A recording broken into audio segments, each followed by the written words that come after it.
എൻ്റെ പ്രിയപ്പെട്ടവരെ, നമ്മൾ ഉടമ്പടി ആരാധനയുടെ ഈ ശുശ്രൂഷയിലൂടെ എപ്പോഴും അന്വേഷിക്കുന്നത് കർത്താവിനെ എങ്ങനെ നമ്മുടെ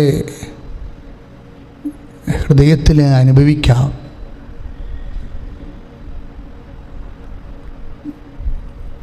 എങ്ങനെയാണ് നമ്മളുടെ ഈ പ്രത്യേക ഹൃദയഭാരത്തിൻ്റെ കാലത്ത് എങ്ങനെയാണ് നമ്മൾക്ക്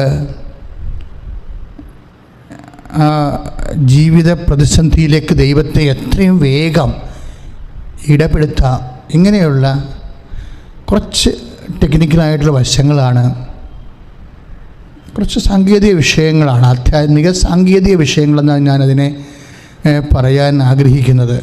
നമ്മൾ ഉടമ്പടിയിൽ അന്വേഷിക്കുന്നത് എന്താ കാരണം വെച്ച് കഴിഞ്ഞാൽ, ഉടമ്പടി തന്നെ ഒരു സാങ്കേതിക പ്രാർത്ഥനയാണ്, ടെക്നിക്കൽ പ്രെയറാണ്. നമ്മളതിൻ്റെ ഉടമ്പടി പുസ്തകത്തിൻ്റെ പേര് തന്നെ ഉടമ്പടി പദ്ധതിയും പ്രയോഗവും എന്നാണ്. കാര്യം ഇറ്റ്സ് എ പ്രോജക്റ്റ്, അത് പദ്ധതിയാണ്.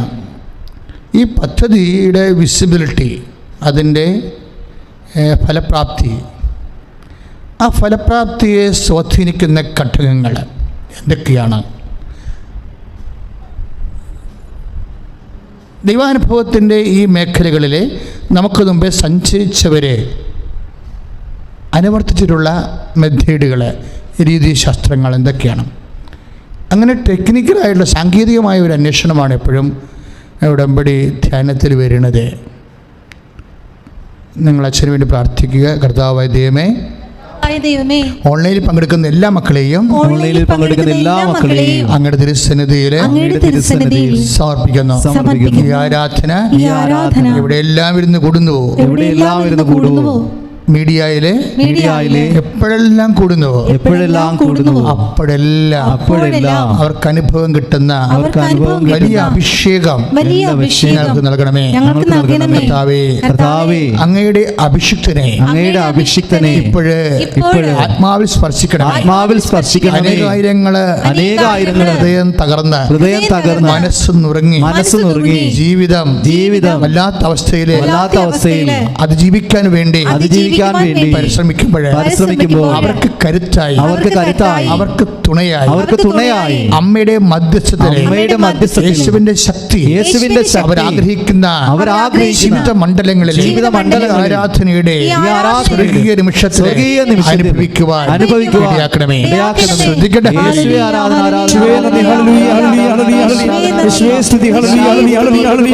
വലിയ സാന്നിധ്യം അനുഭവിക്കുവാനുള്ള കൃപ കൊടുക്കണമേ. അമ്മയുടെ സ്നേഹം നുകരുവാനുള്ള കൃപ കൊടുക്കണമേ. അനുഗ്രഹങ്ങൾ പ്രാപിക്കുവാനുള്ള കൃപ കൊടുക്കണമേ. ഒത്തിരി സ്നേഹത്തോടെ പ്രാർത്ഥിക്കുന്ന പരിശുദ്ധ ദിവസങ്ങളിൽ ഒരു സാക്ഷ്യം ഞാൻ വിശദീകരിച്ചായിരുന്നു. അതായത് എനിക്കതുകൊണ്ട് ആ സാക്ഷി ടീച്ചർ, കോതമംഗലത്തെ ടീച്ചറിൻ്റെ സാക്ഷിയാണ് കഴിഞ്ഞ ആഴ്ചയിൽ ഞാൻ വിശദീകരിച്ചത്. ആ സാക്ഷ്യം വിശദീകരിച്ചപ്പോൾ എൻ്റെ മനസ്സിനെ വല്ലാതെ സ്പർശിച്ച ഒരു വിഷയം ഈ ഉടമ്പടി ധ്യാനത്തിന് സമയാതീതമായിട്ടുള്ള ഒരു അഭിഷേക ശക്തി ഉണ്ടെന്നുള്ളതാണ്. ഇപ്പം നിങ്ങൾ ഇന്ന് ആഗസ്റ്റ് 31 11:30 കൂടുന്ന ഈ ധ്യാനമില്ലേ, ഒരു പക്ഷേ നിങ്ങൾ 2025 ഏപ്രിൽ മാസം കൂടുമ്പോഴും ആ മൊബൈലിൽ നിന്ന് എടുത്തിട്ട് ആ ആരാധന കൂടുമ്പോഴും അതേ അനുഭവം ഉണ്ടാകാനുള്ള സാധ്യതയുണ്ട്. അതെന്ന് പറയാൻ കാര്യം, ഇപ്പോൾ കോതമംഗലത്തെ ടീച്ചറിൻ്റെ സാക്ഷ്യം നോക്കിയാൽ മതി, വല്ലാത്ത സാക്ഷ്യം. അത് നോക്കിയാൽ മതി. അതിപ്പോഴേ എൻ്റെ 57,000 പേരോടും ഓൾറെഡി ആ സാക്ഷ്യം കണ്ടു കഴിഞ്ഞു. ദാറ്റ് മീൻസ് ജനങ്ങൾ ആ സാക്ഷ്യം ഏറ്റെടുത്തുന്നതാണ് എൻ്റെ അർത്ഥം. ടീച്ചർ പറഞ്ഞു ഒരു കാര്യം എൻ്റെ മനസ്സിനെ എപ്പോഴും ബാധിച്ചത്, ഞാൻ ഇത് ടീച്ചറിൻ്റെക്കെന്ന് മാത്രമല്ല വേറെ പല ആൾക്കാരുടെ സാക്ഷ്യത്തിൽ നിന്ന് കേട്ടിട്ടുണ്ട്. ടീച്ചറിൻ്റെ ഒരു പ്രത്യേക രീതി പഴയ ഉടമ്പടി ധ്യാനങ്ങളെ കേട്ടുകൊണ്ടിരിക്കുക. അപ്പോൾ ഒരു ദിവസം ടീച്ചർ അടുക്കളയിൽ ടി വിയിൽ ഉടമ്പടി ധ്യാനം വെച്ചുകൊണ്ടിരിക്കുകയാണ്. അത് അടുക്കള ജോലി ചെയ്തുകൊണ്ടിരിക്കുകയാണ്. അപ്പോൾ ആരാധനയുടെ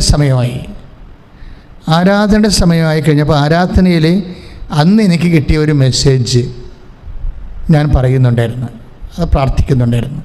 കാര്യം ആരാധന നടത്തിക്കൊണ്ടിരിക്കുമ്പോൾ കർത്താവ് സാമ്പിൾ പോലെ കുറച്ച് സന്ദേശമൊക്കെ തരും, ദർശനമൊക്കെ തരും. അപ്പോൾ അതിൻ്റെ മനസ്സിന് ഡിസൺ ചെയ്ത് നോക്കിയിട്ട് ഞാൻ ഫുൾ അതിനെക്കുറിച്ച് ആന്തരികമായി കോൺഫിഡൻ്റ് ആണെങ്കിൽ ഞാൻ ഉടനെ അത് സദസ്സിനോട് പറയും. അതായത് ഇന്ന കാര്യങ്ങൾ കാണുന്നുണ്ട്, കർത്താവ് അങ്ങനെയുള്ള വിഷമം അനുഭവിക്കുന്ന വ്യക്തികളെ സ്പർശിക്കുന്നുണ്ട് എന്ന് പറയും. അപ്പോൾ ആ സമയത്ത് കണ്ടത് കൈവെള്ള വിയർക്കുന്ന ഒരു ദർശനമാണ്. കൈവെള്ള വിയർക്കുന്നത്, ഞാൻ കൈവെള്ള വിയർക്കുമ്പോൾ അറിയാലോ ഭയങ്കര എല്ലാം ഈ കറുപ്പിക്കലെന്ന് പറഞ്ഞാലും പരീക്ഷയാണ്. പരീക്ഷയ്ക്ക് അതിൻ്റേതായിട്ടുള്ള ടെൻഷനുണ്ടാകും.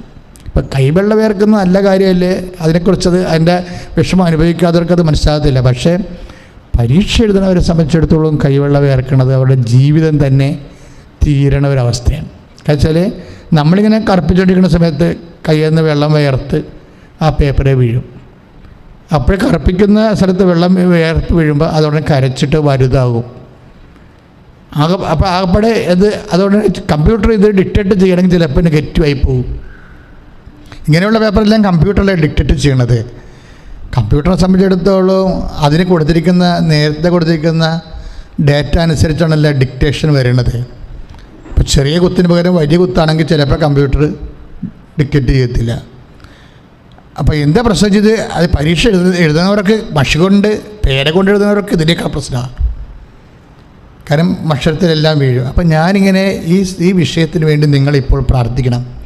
കർത്താവ് ആരെയോ ഈ മേഖലയെ സുഖപ്പെടുത്തുന്നതായിട്ട് തോന്നണ കൊണ്ടാണ് ഞാനിത് പറയണമെന്ന് പറഞ്ഞു. കാര്യം അത് അതായത്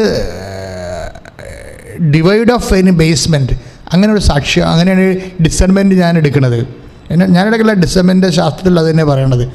അതായത് നമ്മളുടെ ചിന്തകൾക്ക്, നമ്മുടെ മനസ്സിൽ വരുന്ന ചിന്തകൾ അല്ലെങ്കിൽ മനസ്സിൽ വരുന്ന ദർശനങ്ങൾ, ഇതിന് ഡിവൈഡ് ഓഫ് എനി ബേസ്മെൻറ്റ്, നമ്മൾ നേരത്തെ ചിന്തിച്ചതോ ഇന്നലെ ചിന്തിച്ചതോ ഇപ്പം ചിന്തിച്ചതോ കയറാവുന്ന പ്രാർത്ഥനയിൽ ഓർത്തതോ ഒന്നുമല്ലാതെ കേവലമായിട്ട് വരും. ഒരുപാടത്തും തട്ടിമുട്ടാതെ കേവല സന്ദേശം വരും. അപ്പം കേവല സന്ദേശം അത് 100% പരിശുദ്ധാത്മാവിൻ്റെ ആയിരിക്കും. അപ്പം അങ്ങനെ എനിക്ക് ആന്തരിക ബോധ്യം കിട്ടുമ്പോൾ ഞാനത് പറയും. അത് പറയുമ്പോൾ നിങ്ങൾ ഓർക്കും that particular person is healing. അങ്ങനെയല്ല ധരിക്കേണ്ടത്. കർത്താവ് ഈ ആരാധനയിലുണ്ട്. ബുദ്ധിയും ബോധവും ഉള്ളവർ, പരിശുദ്ധാത്മാവിനെക്കുറിച്ച് അഭിഷേക നിലവാരത്തിലിരിക്കുന്നവർ ഉടനെ അവിടെ ഉള്ളിൽ പരിശുദ്ധാത്മാവ് പറയും, ഈ മെസ്സേജിൻ്റെ അർത്ഥം ഈ ആരാധനയെ പരിശുദ്ധാത്മാവ് ഏറ്റെടുത്തിട്ടുണ്ട്. ആരാധനകളെ ഇപ്പം നിങ്ങൾക്ക് എല്ലാ ആരാധനകളെയും പരിശുദ്ധാത്മാവ് ഏറ്റെടുക്കട്ടില്ലേ എന്ന് ചോദിച്ചു കഴിഞ്ഞാൽ ഭയങ്കര ബുദ്ധിമുട്ടാണ് പറയാൻ.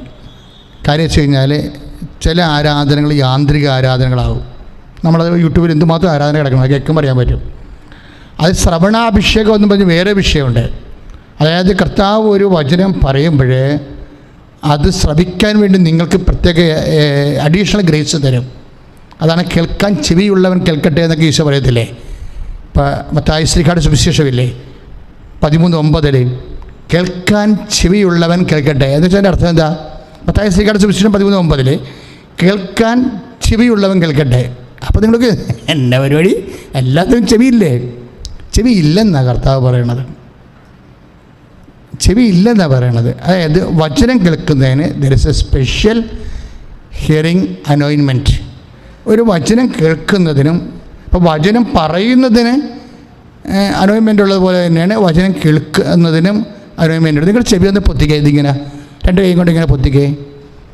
അച്ഛനോട് ഏറ്റുപറ, കർത്താവായ ദൈവമേ, അങ്ങയുടെ വചനം അങ്ങ് ആഗ്രഹിക്കുന്നത് പോലെ ഞാൻ കേൾക്കുവാനും ഗ്രഹിക്കുവാനും അതനുസരിച്ച് അങ്ങയുടെ വചനം ആദരവോടെ ആരാധനയോടെ സ്വീകരിക്കപ്പെടുവാനും എനിക്ക് ശ്രവണാഭിഷേകം നൽകണമേ. ശ്രദ്ധിക്കട്ടെ. വചനം കേൾക്കുവാനും ശ്രവിക്കുവാനും മനസ്സിലാക്കുവാൻ ഗ്രഹിക്കുവാനുള്ള വലിയ കൃപ നൽകണമേ. അതിനായി പരിശുദ്ധാത്മാവിനെ ഞങ്ങളുടെ ജീവിതത്തിലേക്ക് ഹൃദയത്തിലേക്കും അങ്ങോട്ടണമേ എന്ന് പ്രാർത്ഥിക്കുന്നു. ആരാധന ആരാധന ആരാധന ആരാധന ആരാധന ആരാധന. ഇതിനാണ് ശ്രവണാഭിഷേകം ദൈവം കൊടുക്കുന്നത്. അഥവാ ശ്രവണാഭിഷേകം കൊടുത്തില്ലെങ്കിൽ എന്ത് സംഭവിക്കും? You will lost the discipleship. കർത്താവിൻ്റെ ശിഷ്യനായിരിക്കുക സാധ്യമല്ല. നാമമാത്രം അന്നാട് പുള്ളി ക്രിസ്ത്യാനിയാകാം, ഇല്ലേ? അതിന് കുഴപ്പമൊന്നുമില്ല. അന്നാട് പുള്ളി ക്രിസ്ത്യാനി പറഞ്ഞാൽ നാമമാത്രം ക്രിസ്ത്യാനിയാകാം, അതിന് കുഴപ്പമില്ല. വചനവും വായിക്കാം, അതിന് കുഴപ്പമില്ല. വചനം ഗ്രഹിക്കുക എന്നുള്ളത് അതെന്തോരം ലളിതമായിരിക്കുന്നു. എന്താണ് ശ്രവണാഭിഷേകത്തിൻ്റെ ഗുണം? കഠിന വചനങ്ങൾ ലളിതമാക്കപ്പെടും. പരുത്തവ മൃദുവാക്കപ്പെടുമെന്ന് യോഹന്നാൻ മാതാനയുടെ വചനങ്ങളിലില്ലേ?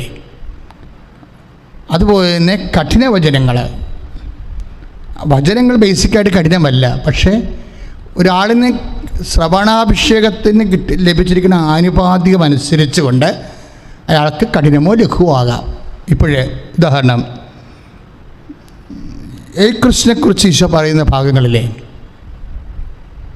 എൻ്റെ ശരീരം യഥാർത്ഥ ഭക്ഷണമാണ്, എൻ്റെ രക്തം യഥാർത്ഥ പാനീയമാണ്, എൻ്റെ ശരീരം ഭക്ഷിക്കുന്നവൻ എന്നിലും ഞാൻ അവനിൽ വസിക്കുന്നു, സജീവനായ പിതാവാണ് എന്നെ അയച്ചത്, അതുപോലെ പിതാവ് മൂലം ഞാൻ ജീവിക്കുന്നു, അതുപോലെ എന്നെ ഭക്ഷിക്കുന്നവൻ ഞാൻ മൂലം ജീവിക്കും. പിതാക്കന്മാർ മരുഭൂമിയിൽ വെച്ച് മന്ന ഭക്ഷിച്ചു, അതുപോലെയല്ല ഈ അപ്പം ഭക്ഷിക്കുന്നവൻ നിത്യം ജീവിക്കും. ലോകത്തിൻ്റെ ജീവന് വേണ്ടി ഞാൻ നൽകുന്ന അപ്പം ഇസ് മൈ ബോഡി, എൻ്റെ ശരീരം തന്നെയാണ് എന്ന് പറഞ്ഞപ്പോൾ പത്രോസിന് അത് ലളിതമായിട്ട് തോന്നി, ഒരു പ്രശ്നമില്ല. പത്രോസിന് അത് ലളിതമായിട്ട് തോന്നി, ഒരു പ്രശ്നമില്ല. മത്തായിക്ക് അത് ലളിതമായിട്ട് തോന്നി, ഒരു പ്രശ്നമില്ല. പക്ഷെ വേറെ കുറേ ആൾക്കാരുടെ നിൽപ്പുണ്ടായിരുന്നു, ശിഷ്യന്മാരെന്ന വേഷം കെട്ടിയിട്ട്. അവന്മാർ പറഞ്ഞു, നോ ദിസ് ഇസ് ഹോട്ട്, ഈ വചനം കുറേ കഠിനമാണെന്ന് പറഞ്ഞ്. അതാണ് 6:60 നമ്മൾ വായിക്കണത്. യോഹന്നാൻ്റെ സുവിശേഷം 6:60 ഈ വചനം കഠിനമാണ്. ആർക്കാണ്? അവർക്ക് മാത്രമാണ്. പത്രോസ് അവിടെ നിൽക്കുന്നുണ്ട്. അങ്ങേർക്ക് ഒരു വചനം കഠിനമല്ല. എന്താ കാര്യം? അയാൾക്ക് കേൾക്കാനുള്ള ചെവി കിട്ടിയിട്ടുണ്ട്, ശ്രവണാഭിഷേകം കിട്ടിയിട്ടുണ്ട്. അപ്പോൾ വചനം ബേസിക്കായിട്ട് ലളിതമാണ്. ചില ആൾക്കാർക്ക് അത് കഠിനമായി മാറുന്നത് it is based upon there faith. അത് അവർക്ക് ലഭിച്ചിരിക്കുന്ന വിശ്വാസത്തിൻ്റെ അടിസ്ഥാനത്തിലാണ്. അവർക്ക് ലഭിച്ചിരിക്കുന്ന വിശ്വാസത്തിൻ്റെ അടിസ്ഥാനത്തിലാണ് വചനം അവർക്ക് ലളിതമോ കഠിനമോ ആകുന്നത്. ഇപ്പോഴേ ഹെബ്രായർ നമ്മൾ വായിക്കുന്നില്ലേ 4:2 ഹെബ്രായർ 4:2 എന്താ എഴുതിയിരിക്കുന്നത്? അവർ കേട്ട വചനം, ഏറ്റു പറഞ്ഞേ, അവർ കേട്ട വചനം അവർക്ക് പ്രയോജനപ്പെട്ടില്ല. കാരണം അവരതിൽ വിശ്വസിച്ചില്ല. അതാണ് പ്രശ്നം. വചനത്തിൻ്റെ അല്ല പ്രശ്നം. വചനം ലളിതമോ കഠിനമോ ആകുന്നത് നമ്മൾ അതിൽ ഇൻവെസ്റ്റ് ചെയ്തിരിക്കുന്ന വിശ്വാസത്തിൻ്റെ തോതനുസരിച്ചാണ്. എന്തുമാത്രം വിശ്വാസം. ഇപ്പം യേശു ഒരു കാര്യം പറഞ്ഞാൽ എനിക്കത് ലളിതമായിട്ട് തോന്നാൻ കാര്യം തോമാശ്ലീഹയുടെ വിശ്വാസം ഉള്ളത് കൊണ്ടാണ്. തോമാശ്ലീഹയുടെ വിശ്വാസമാണ് ഏറ്റവും ലളിതമായ വിശ്വാസം. എന്താ കാര്യം വെച്ച് കഴിഞ്ഞാൽ യേശു ഇപ്പം ലാസറിനെ ഉയർപ്പിക്കാൻ പോകുമ്പോൾ നമ്മുടെ സ്നേഹിതനായ ലാസർ ഉറങ്ങുകയാണ് എന്ന് പറയുമ്പോൾ പത്രോസ് പറയും, ഉറങ്ങുകയാണെങ്കിൽ ഉറങ്ങട്ടെ എന്ന് പറയും. അപ്പോഴെന്താണ്? ആ വചനം പത്രോസിന് കഠിനമായി. അപ്പോൾ തോമാസ് ശ്ലീഹായ്ക്ക് ആ വചനം ലളിതമാണ്. എന്താ? ഉറങ്ങുകയാണെങ്കിൽ ഉറങ്ങട്ടെ എന്നും പറഞ്ഞുകൊണ്ട് അവനെ ഡിസ്റ്റർബ് ചെയ്യാൻ പോകണ്ട, നമ്മൾ വെറുതെ പോയി പണി മേടിക്കേണ്ട എന്ന് പറഞ്ഞുകൊണ്ട് പത്രോസ് ആ വചനം നടപ്പിൽ വരുത്തുന്നതിന് വിമുഖത കാണിച്ചുകൊണ്ട് വചനം കഠിനമായി നിൽക്കുന്നൊരു സമയമുണ്ട്. അപ്പോൾ ആ തോമാശ്ലീഹയ്ക്ക് ആ വചനം ലഘുവാണ്. എന്താണ്? തോമാശ്ലീഹ പറഞ്ഞു, കൂടിപ്പോയാൽ എന്നാ സംഭവിക്കും? മരിക്കുമായിരിക്കും. അതിൻ്റെ അപ്പുറത്തൊന്നും സംഭവിക്കത്തില്ലല്ലോ, നമുക്കും പോയി അവൻ്റെ കൂടെ മരിക്കാം. അത് അപ്പോഴേ തോമാശ്ലീഹയ്ക്ക് വളരെ കഠിനമായൊരു വചനമാണ് വളരെ ലഘുവായിരിക്കുന്നത്. അതാണ് നമ്മൾ വായിക്കുന്നത് 11-16 യോഹന്നാൻ്റെ സുവിശേഷം. നമുക്കും പോയി അവനോടുകൂടെ മരിക്കാം. അപ്പോഴേ സ്വന്തം ജീവനേക്കാൾ യേശുവിനെ സ്നേഹിച്ചത് കൊണ്ടാണ് തോമാസിലേക്കായിക്ക് വചനം പത്രോസിനേക്കാൾ ലഘുവായിട്ട് തോന്നിയത്. ദാറ്റ് മീൻസ് നിങ്ങൾക്ക് വചനം കഠിനമായി തോന്നലുണ്ടെങ്കിൽ it is differ according to the love and faith and hope you have with Jesus, towards Jesus. കർത്താവിൻ്റെനോടുള്ള സ്നേഹത്തോടും വിശ്വാസത്തോടും ഒപ്പമാണ് നമുക്ക് വചനം ലഘുവോ കഠിനവുമായി തീരണത്. ഇപ്പോൾ വചനത്തിൻ്റെ പ്രശ്നമല്ല ഇത്. പിന്നെ എന്തിൻ്റെ പ്രശ്നമാണ്? നമുക്ക് കർത്താവിനോടുള്ള സ്നേഹത്തിൻ്റെ കൂടുതലോ കുറവോ ആണ് വിഷയം. നമുക്ക് കർത്താവിനോടുള്ള വിശ്വാസത്തിൻ്റെ കൂടുതലോ കുറവാണ് വിഷയം. ദാറ്റ് മീൻസ് കർത്താവിനുള്ള പ്രത്യാശയുടെ കൂടുതലോ കുറവോ. വിശ്വാസം അല്ല പ്രശ്നം. വിശ്വാസം എപ്പോഴും വരണത് ഒരു വ്യക്തിയോടാണ്. അല്ലെങ്കിൽ ഇപ്പം തന്നെ ഞാൻ ചില സമയത്ത് ഈ വചനം വന്നുകൊണ്ട് പ്രസംഗിക്കാൻ കണ്ടിട്ടുണ്ട് നിങ്ങൾ. അല്ല, മനഃപൂർവ്വം ചോദിക്കണമല്ല, പറഞ്ഞിരിക്കണതിൻ്റെ ഇടയിൽ ആവേശം കയറി തലവെച്ചുകൊണ്ടിരിക്കുന്നതാണ്. അതുപോലെ തന്നെ വചനം ആരാധനാക്രമത്തിലൊക്കെ വരുമ്പോൾ വചനം തലക്ക് മുകളിൽ പിടിച്ചുകൊണ്ട് തന്നെ കാണാം. ചിലപ്പോൾ ഓൾട്ടർ ബോയ്സ് പിടിക്കും, ചിലപ്പോൾ അച്ഛന്മാർ പിടിക്കും, ചിലപ്പോൾ മെത്രന്മാർ പിടിക്കും. വചനം തലക്ക് മുകളിൽ പിടിക്കാം.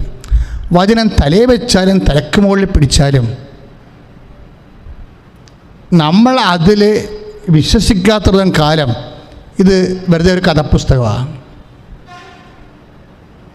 നമ്മൾ ഇതിൽ വിശ്വസിക്കാത്തിടത്തോളം കാലം ഇത് തലയെ വെച്ചിട്ടും കാര്യമില്ല, കക്ഷത്ത് വെച്ചിട്ടും കാര്യമില്ല. ഇത് വെറും കഥപുസ്തകമാണ്. കാര്യം നമ്മൾ വിശ്വസിക്കുന്നത് ഈ പുസ്തകത്തിൽ എഴുതിയിട്ടുള്ള വാക്കുകളിലല്ല, ഈ വാക്കുകൾ പറഞ്ഞ ഒരു മനുഷ്യനിലാണ്. ഈ ഗോട്ടപ്പായൻ ഇത് മനസ്സിലായോ? എന്നെ ശ്രദ്ധിക്കണം നിങ്ങൾ. അതായത് നമ്മൾ വിശ്വസിക്കണത് ഈ വചനം വായിക്കുമ്പോൾ ചില ആൾക്കാർ പറയും വചനം 1000 വട്ടം എഴുതാം അല്ലെങ്കിൽ 10,000 വട്ടം വായിക്കാം. നിങ്ങൾ അതൊക്കെ ചെയ്യുമ്പോൾ അതിൻ്റെ അബേസ്മെൻ്റ് എന്താണ്?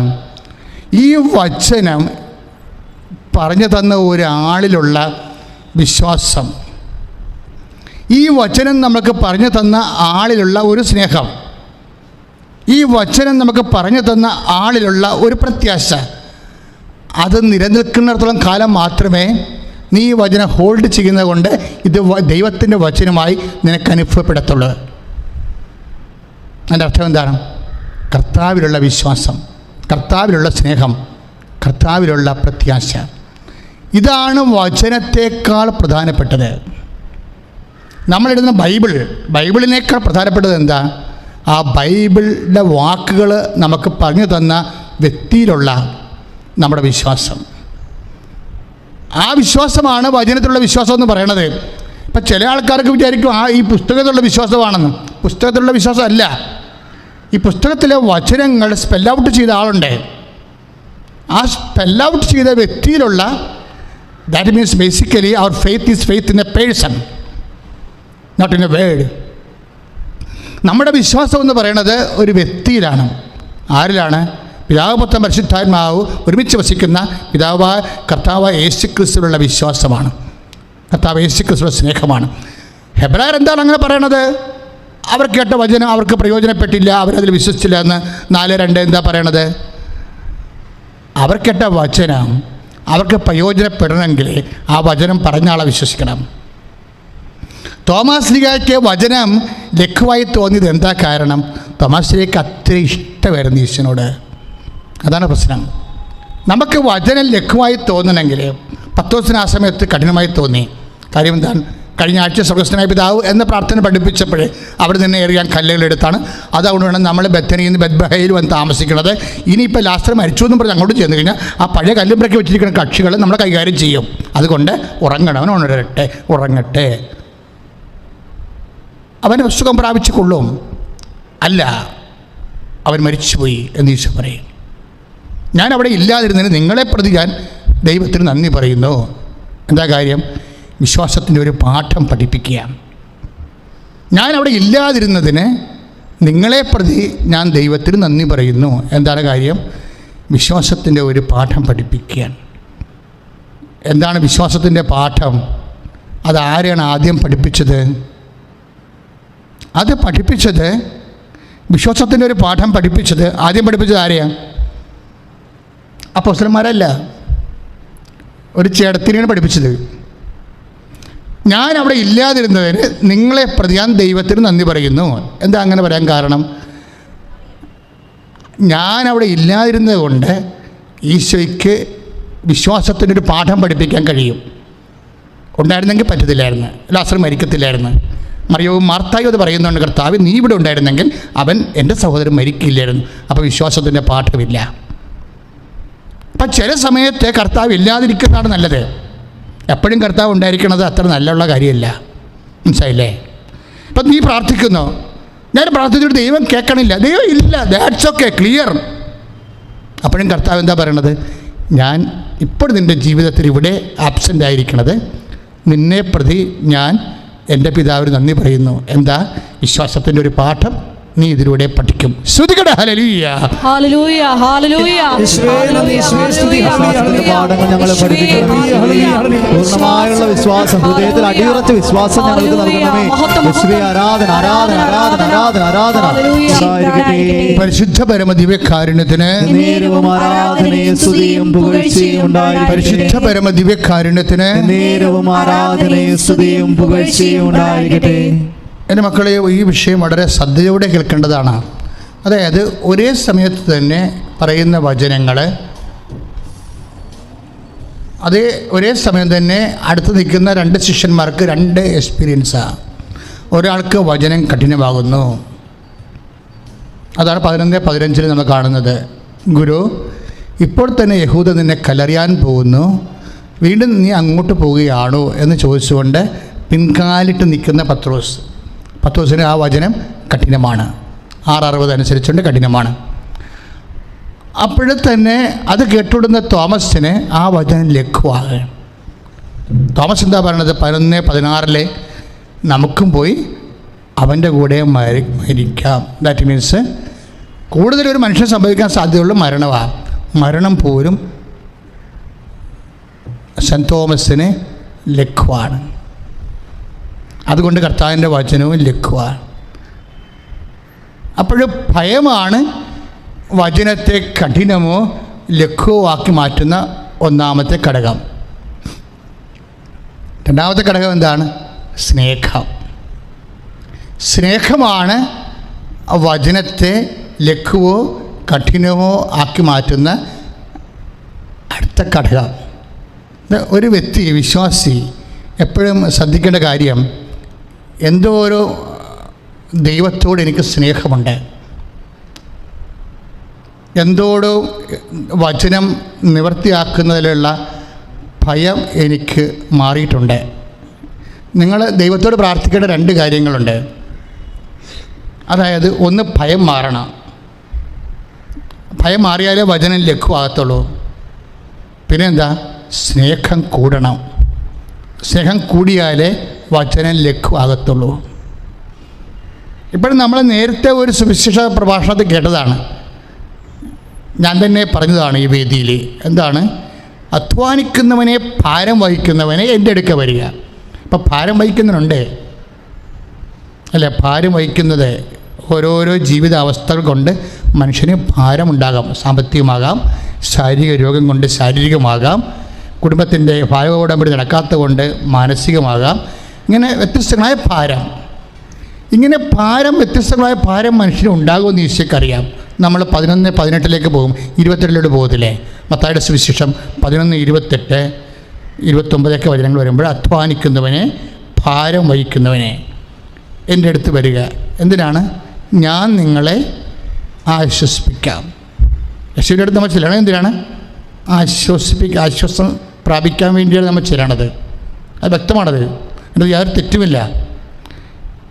പക്ഷേ ഈ ആശ്വാസം നമ്മൾ എങ്ങനെയാണ് പ്രാപിക്കണത്? ഞാൻ ശാന്തശീലനാണ്, വിനീത ഹൃദയനാണ്. രണ്ട് കാര്യങ്ങളാണ് ഈശോ പറയണത് അല്ലേ? ശാന്തശീലം എന്ന് വെച്ചാൽ എനിക്ക് വ്യഗ്രതയില്ല. ഇപ്പം ഞാൻ IELTS തോറ്റു. ഇപ്പം കഴിഞ്ഞ ദിവസങ്ങളിലൊരു സാക്ഷി കിടക്കണമെന്ന് വെച്ച് കഴിഞ്ഞാൽ രസകരമായ സാക്ഷ്യമാണ്. എനിക്ക് ആ കൊച്ചിൻ്റെ ഈ ദിവസങ്ങളിൽ ഇന്നലെ ഇട്ട സാക്ഷ്യമാണ്. ആ മോളുടെ ഒരു പാലായിലൊരു മോളാണ്. അവളുടെ വണ്ടി, സ്കൂട്ടർ ഓടിക്കുമ്പോൾ കാറിട്ട് ചെന്നിടിച്ച്, സ്കൂട്ടർ കാറിൽ ഇടിച്ച് കൈ ഒടിഞ്ഞ് പ്ലാസ്റ്ററിട്ട്. പക്ഷേ IELTS ഡേറ്റ് എടുത്തതായിരുന്നു. അപ്പോൾ എഴുതാൻ പാടാണ്, അല്ലെങ്കിൽ കറുപ്പിക്കാൻ പാടാണ്, കൈ എനിക്ക് ഒന്നും ചെയ്യാൻ പറ്റണില്ല, റീഡ് ചെയ്യാൻ പറ്റണില്ല, അങ്ങനെ കുറേ പ്രശ്നങ്ങൾ അവർക്ക്. അവർ പറയണ ഇതാണ്, എങ്കിലും അവർക്ക് ഭാരമാണത് അല്ലേ, രോഗം ഒരു ഭാരമാണ്, രോഗം ഒരു ഭാരമാണ്. പക്ഷേ ഉടമ്പടി ചെയ്തതിൻ്റെ വെളിച്ചത്തിൽ, കാര്യം ഉടമ്പടി നമ്മൾ ദൈവമായിട്ടാണ് ചെയ്യണത്. അപ്പോൾ പരിശുദ്ധ അമ്മ വഴിയാണ് നമ്മൾ ഈശോയോട് ഉടമ്പടി ചെയ്തിരിക്കുന്നത്. കാരണം പുറപ്പാട് 33:14 അനുസരിച്ച് കൊണ്ട് ഉടമ്പടി ചെയ്യുന്ന വ്യക്തികളുടെ കൂടെ ദൈവം സഞ്ചരിക്കും. അപ്പോൾ ഈശോ തന്നെ പറയും, നിങ്ങൾ ന്യായാധിപന്മാരുടെ മുമ്പിൽ ഹാജരാക്കപ്പെടും. പല വിഷയങ്ങളൊക്കെ നമ്മൾ ചെയ്യേണ്ടി വരും, കോടതിയിൽ പോകേണ്ടി വരും അല്ലേ, ബാങ്കിൽ പോകേണ്ടി വരും. കാര്യം അവൻ നമുക്ക് ലോണിന് നമ്മുടെ കടങ്ങൾ ജപ്തി ചെയ്യാൻ വെക്കുമ്പോൾ നമ്മൾ വൺ ടൈം സെറ്റിൽമെൻറ്റ് നമ്മുടെ വിളിക്കുമ്പോൾ വൺ ടൈം സെറ്റിൽമെൻറ്റിൻ്റെ കാശ് പോലും നമ്മുടെ ഉണ്ടാകത്തില്ല. അപ്പോൾ നമ്മളവിടെ ചെല്ലുമ്പോൾ അവരിങ്ങനെ ഭയങ്കരമായിട്ടൊക്കെ അത് നാളെ അടുത്ത ആഴ്ച ലേലത്തിൽ വിൽക്കണം ഒന്നും പറയേണ്ട കാര്യമില്ല എന്നൊക്കെ പറഞ്ഞാൽ നമ്മളിങ്ങനെ വിഷമിച്ച് പോകും. അപ്പോൾ ഇങ്ങനെ ഓരോ സ്ഥലങ്ങളിൽ നമ്മൾ ഹാജരാക്കപ്പെടും. അപ്പോൾ ഇങ്ങനെ ഹാജരാക്കപ്പെടുന്ന സ്ഥലങ്ങളിൽ വെച്ച് പേടിക്കണ്ട എന്ന് നമ്മളോട് പറയണത് ഈശോ മാത്രമാണ്. നിങ്ങളിങ്ങനെ ഓരോ സ്ഥലങ്ങളിൽ ഹാജരാക്കപ്പെടും, കോടതി ചെല്ലും. ചിലപ്പോൾ നമ്മുടെ വക്കീലൊക്കെ ചിലപ്പോൾ വാദിച്ച് തോക്കണ കാണാം. കാര്യം വക്കീൽമാർ തമ്മിൽ അഡ്ജസ്റ്റ്മെൻ്റ് ഉണ്ടെന്നുണ്ടെങ്കിൽ തീർച്ചയായിട്ടും ആ കേസ് ചിലപ്പോൾ തോക്കണതായിരിക്കും വക്കീലിന് നല്ലത്. കാരണം ജയിക്കണ വക്കീലിന് മിക്കവാറും ചിലപ്പോൾ 5 ലക്ഷം കിട്ടുകയാണെങ്കിൽ അതിൽ 1 ലക്ഷം ഇയാൾക്ക് കൊടുക്കാമെന്ന് പറഞ്ഞാൽ ഇയാൾ തോറ്റു കൊടുക്കാൻ തയ്യാറാകും. വക്കീൽമാർ തമ്മിൽ ചില വക്കീൽമാർ, എല്ലായിടത്തും അല്ല, ചില വക്കീൽമാർ തമ്മിൽ ഇതുപോലെ ബിസിനസ് അറേഞ്ച്മെൻ്റ് ഉണ്ട്, അവർക്കെല്ലാം കേസ് ബിസിനസ്സാണ്. അപ്പോഴങ്ങനെ വരുമ്പോൾ നമ്മുടെ വക്കീൽ നിയമങ്ങൾ അറിയാമെങ്കിലും ഒന്നും പറയത്തില്ല. ബബ്ബ അടിച്ച് അങ്ങനെ ജഡ്ജിയുടെ മുമ്പിൽ അല്ല മജിസ്ട്രേറ്റിൻ്റെ മുമ്പിൽ ബബ്ബ അടിച്ച് നിൽക്കും. അപ്പോൾ എൻ്റെ സഹപ്രവർത്തക വിജയകുമാറിൻ്റെ ഒരു കേസ് ഞാൻ എപ്പോഴും ഓർക്കും. അങ്ങേരുടെ വക്കീൽ കോടതിയിൽ ജഡ്ജിയോട് ബബ്ബ അടിച്ച് നിൽക്കുകയും നിയമങ്ങൾ അറിയാം, പക്ഷേ മറ്റേ വക്കീൽ കത്തിക്കയറിക്കൊണ്ട് നിൽക്കുകയും. ആ സമയത്ത് എന്നാ ചെയ്തെന്ന് വെച്ച് കഴിഞ്ഞാൽ വിജയകുമാർ എന്നെ വിളിച്ചിട്ട് പറഞ്ഞ്, അച്ഛാ ഇതെന്ത് ചോദിച്ചാൽ നമ്മുടെ വീടും പോണ ലക്ഷണമാണ്. കാര്യം വീട്ടിൽ സ്വന്തം വീട്, നേരത്തെ താമസിക്കുന്ന വീട് വാടക കൊടുത്ത പ്രശ്നമാണ്. ആ വാടകക്കാർ ഇറങ്ങേണ്ട സമയമായപ്പോൾ ഇരുമ്പ് പടി എടുത്ത് അവിടെ മുഴുവൻ തല്ലി ഒടിച്ചിട്ട് ക്രിമിനൽ കേസിന് ഉടയക്കാരൻ്റെ പേരിൽ കേസ് കൊടുത്തിരിക്കുകയാണ്. കള്ളക്കേസ് തന്നെ വഴി നോക്കണം. എന്നിട്ട് കൊടുക്കണ പടം എല്ലാം കൊടുത്തിട്ട് പോലീസ് വരെ അങ്ങേർക്ക് ക്രിമിനലിന് അനുകൂലമായി നിൽക്കുകയാണ്. അപ്പം അങ്ങനെയുള്ള സമയത്ത് FIR എഴുതിപ്പോയില്ലേ, എഴുതിപ്പോയത് ഇങ്ങനെ ക്രിമിനലായിട്ടല്ല എഴുതി, ഉടയക്കാരനെ പിടിച്ചു കിട്ടുന്ന കാലമാണെന്ന് പറഞ്ഞ പോലെ ഉടയക്കാരനെ ക്രിമിനലായിട്ട് എഴുതി വെച്ചിരിക്കുന്നത്. ആര്? ക്രിമിനല്, ആ തല്ലിപ്പൊളിച്ചവൻ. വാടകക്കാരൻ അവന് ഇറങ്ങാൻ ഇഷ്ടമില്ലാത്തത് കൊണ്ട് അവിടുന്ന് അതിനെ നവംബർ മാസം 11-ാം തീയതിക്കുമ്പോൾ തന്നെ അതിൻ്റെ അകത്ത് കയറി അടിച്ച് തല്ലി ചീലെല്ലാം പൊട്ടിച്ച് അലമാരിയെല്ലാം താഴെ പൊളിച്ച് കളഞ്ഞ്. എന്നിട്ട് ഉടയക്കാരൻ നിയമാനുസൃത എഗ്രിമെൻറ്റിന് വിരുദ്ധമായിട്ട് ഞങ്ങളെ അടിച്ചിറക്കാൻ വേണ്ടി ഇതിൽ കയറി തല്ലി ഗുണ്ടകരമായിട്ട് തല്ലിപ്പൊളിച്ചെന്ന് പറഞ്ഞ് സാക്ഷികളെ വെച്ചിരിക്കുകയാണ്. എന്തൊരു കേസാണ്! സാക്ഷികളെ എവിടെ എത്ര സാക്ഷികളെ വേണം നിങ്ങൾക്ക്? കാണാത്തത് കണ്ടെന്ന് പറയാൻ എത്രയും സാക്ഷികളെ വേണം. അപ്പോൾ ഇതുപോലെ ഉള്ളൊരു അവസ്ഥയാണ്. അപ്പോൾ നമ്മൾ കൊടുത്ത കേസ് കൊടുത്തിട്ടുള്ള വക്കീലും അവിടെ നിന്നുകൊണ്ട് ജപ അടിച്ച് നിൽക്കുന്ന സമയമാണ്. അപ്പോൾ വിജയകുമാർ എന്നെ വിളിച്ചു, അച്ഛാ എന്ത് ചെയ്യുമെന്ന് പറഞ്ഞു. ഞാൻ പറഞ്ഞു, നിങ്ങളിപ്പോൾ എന്താ ചെയ്തുകൊണ്ടിരിക്കണമെന്ന് ചോദിച്ചു. കാര്യം എനിക്കറിയാം ഇങ്ങനെ എന്താ ചെയ്യണം. അങ്ങനെ ഒരു മരത്തിൻ്റെ ജപമാല ഏരിക്കൊണ്ടിരിക്കണം, മരത്തിൻ്റെ ജപമാല ഉള്ളിൽ ഉപയോഗിക്കുന്നത്. അപ്പോൾ ഒരു മരത്തിൻ്റെ ജപമാല കോടതിയുടെ വാതിക്കെ എന്നുകൊണ്ട് മരത്തിൻ്റെ ജപമാല ചൊല്ലിക്കൊണ്ട് നിൽക്കുകയാണ്, മരത്തിൻ്റെ മണിയുള്ള. അപ്പോൾ പക്ഷേ വക്കീൽ പറയണ ഇങ്ങൾക്ക് നല്ല കേസിനെക്കുറിച്ച് നല്ല ബോധമുള്ള കാരണം ഇത് ചെന്നാൽ പണി മേടിക്കുമോ നിങ്ങൾക്കറിയാം, അതാണ് എന്നെ വിളിച്ചത്. അപ്പോൾ ഞാൻ പറഞ്ഞു, മാതാവിനോട് പറ, ചെന്ന് ജഡ്ജി എടുത്ത് നിൽക്കാൻ പറയാൻ പറഞ്ഞു. അപ്പോൾ അമ്മയുടെ പ്രശ്നം നമുക്കറിയാം, അമ്മ സഞ്ചാരി മാതാവാണ്. അമ്മ നമ്മളെ ആശ്രയിക്കുന്നവരെ അമ്മ സംരക്ഷിക്കും. ഇപ്പോൾ ഈ കേസ് കത്തിക്കറി ഉടനെ വിജയകുമാരി കൊന്തയെടുക്കൊണ്ട് നിൽക്കുകയല്ലേ, അല്ല അപ്പോൾ കൊന്തെടുത്തതല്ലേ, അപ്പോൾ കൊന്തെടുത്തതല്ലേ, എന്നാണ് പ്രശ്നം. നമ്മൾ ദൈവമായിട്ടുള്ള ബന്ധമെന്ന് പറയണത് ഇന്ന് ഇൻ്റർവെല്ലൊന്നും ഇല്ല. സിനിമാക്കൊക്കെ ഇൻ്റർവെല്ലുണ്ട് അല്ലേ, ഇൻ്റർവെല്ലൊന്നും എഴുതി കാണിക്കും. പ്രാർത്ഥനാ ജീവിതത്തിന് ഇൻ്റർവെൽ എഴുതി കാണിക്കത്തില്ല. പ്രാർത്ഥനാ ബുദ്ധിയും ബോധവും ഉള്ളവൻ എപ്പോഴും കർത്താവുമായിട്ട് കണക്ട് ചെയ്തുകൊണ്ടിരിക്കും. നിങ്ങൾക്കെല്ലാം കുറച്ച് പേർക്ക് പണി കിട്ടണതിൻ്റെ കാര്യം നിങ്ങളുടേതെല്ലാം ഇങ്ങനെ ഒക്കേഷണൽ പ്രെയറാണ്, അപ്പോഴപ്പോഴുള്ള അവസരത്തിനടിസ്ഥാനമായ പ്രാർത്ഥന. അങ്ങനെയല്ല, നമുക്കൊരു ബന്ധമേ ഉള്ളൂ, ആ ബന്ധം എപ്പോഴും കീപ്പ് ചെയ്തുകൊണ്ടിരിക്കണം. ഇപ്പോൾ പുള്ളിക്കാരൻ അങ്ങനെ ഒരു ടൈപ്പാണ്. കാര്യം അനുഭവിച്ചറിഞ്ഞ് വിശ്വാസം സ്വീകരിച്ച ആളാണ്. അല്ലാതെ റെഡിമെയ്ഡ് ക്രിസ്ത്യാനിയുടെ അപ്പൻ ക്രിസ്ത്യാനി അമ്മ ക്രിസ്ത്യാനി ആയതുകൊണ്ട് എനിക്ക് ത്രേസ്യാന്ന് പേരിട്ടിരിക്കണം, അങ്ങനെയുള്ള റെഡിമെയ്ഡ് ക്രിസ്ത്യാനി അല്ല. ഇതിന് ഈ പൗരത്വം, ഈ സ്വർഗീയ പൗരത്വം വലിയ ജീവിതത്തിൻ്റെ വലിയ വില കൊടുത്ത് വാങ്ങിയ ആളാണ്. അപ്പം അങ്ങനെ പരിശീലിച്ച ആളാണ്. അപ്പോൾ അമ്മേ ആരുമില്ലമ്മേ, അമ്മയല്ലേ അഡ്വക്കേറ്റ് എന്ന് ചോദിച്ചു. ആരുമില്ലമ്മേ, കാഴ്ച കൊടുത്ത് വേദിക്കുന്ന വക്കീൽ വരെ അവിടെ കൂടെയാണ്. അമ്മയല്ലേ അഡ്വക്കേറ്റ് എന്ന്. എൻ്റെ അഡ്വക്കേറ്റ്.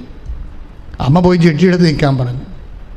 കുറച്ച് കഴിഞ്ഞ് സെക്കൻഡ്, ഇത് പറഞ്ഞതേ ഉള്ളൂ, സെക്കൻഡ് കഴിഞ്ഞപ്പോൾ ജഡ്ജി നേരെ തന്നെത്താൻ എഴുന്നേക്കും. എന്നിട്ട് ഈ വാദി എന്ന് പറയുന്ന കത്തിക്കരിക്കുന്ന വക്കീലിനെതിരെ അയാൾ 2-3 ക്വസ്റ്റ്യൻ അങ്ങോട്ട് ചോദിച്ചു. അതോടുകൂടി അയാൾ പഠിക്കാൻ തുടങ്ങി. പിന്നെ വാദം അവസാനിപ്പിച്ചു, ജഡ്ജ്മെൻ്റ് എഴുതി. കാര്യം എല്ലാം ഫാബ്രിക്കേറ്റാണ്, എല്ലാം കള്ളത്തരവാണെന്ന് ജഡ്ജിക്ക് മനസ്സിലായി. ദാറ്റ് മീൻസ് നമ്മൾ ന്യായാധിപ സംഘത്തിൻ്റെ മുമ്പിൽ നിൽക്കുമ്പോഴേ എന്ത് പറയണം എന്ന് മുൻകൂട്ടി ആലോചിച്ചുറക്കാതിരിക്കാൻ ശ്രദ്ധിക്കുവിൻ. നിങ്ങൾ എന്താണ് പറയേണ്ടതെന്ന് ആ സമയത്ത് അറിവ് നൽകുമെന്നാണ്. ഇപ്പം നമ്മൾക്ക് നേരിട്ട് അറിവ് നൽകിയില്ലെങ്കിലും ആ സമയത്ത് ദൈവം പ്രവർത്തിക്കണ ഒരു ടൈമാണത്. എൻ്റെ മക്കളത് മനസ്സിലാക്കി. എവിടെയെങ്കിലും നിങ്ങൾ ഹാജരാകണമെന്ന് വിചാരിച്ചോ? ഇപ്പോൾ ഒരു IATS പരീക്ഷയുടെ കാര്യം പറഞ്ഞാണ് ഞാൻ തുടങ്ങിയത്. എവിടെയെങ്കിലും ഇപ്പോൾ ജപ്തി നടപടി വന്ന് ബാങ്കിൽ പോകണം, നമ്മൾ ഹാജരാകണ്ടേ? നമ്മളൊരു കോളേജിൽ കുഞ്ഞിന് അഡ്മിഷൻ മേടിക്കാൻ പോവുകയാണ്, നമ്മൾ ഹാജരാകാൻ പോവുകയാണ്. ഇങ്ങനെ വ്യത്യസ്തങ്ങളായ മേഖലകളിൽ നമ്മൾ ഹാജരാകും. അപ്പോൾ നമ്മൾ ഹാജരാകുന്ന ആ സമയത്ത് നിൻ്റെ ദൈവം അവിടെ ഉണ്ടാകുമെന്നാണ് ഈശോ പറഞ്ഞത്. നിങ്ങൾ ഹാജരാകുന്ന സമയത്ത് ആ സമയത്തെക്കുറിച്ച് നമ്മൾ തിരിച്ചറിയണം. അത് ദൈവത്തിൻ്റെ സമയം തിരിച്ചറിയണമെന്ന് കർത്താവ് പല പ്രാവശ്യം പറഞ്ഞിട്ടുണ്ട്. സമയം നിങ്ങൾ തിരിച്ചറിയണമെന്നാണ്. ഇപ്പം ലൂക്ക 19 വായിക്കത്തില്ലേ, സന്ദർശനത്തിൻ്റെ സമയം എന്നൊക്കെ പറഞ്ഞ്. ശ്രദ്ധിക്കട്ടെ മക്കളെ. യേശുവേ സ്തോത്രം. ഹല്ലേലൂയ.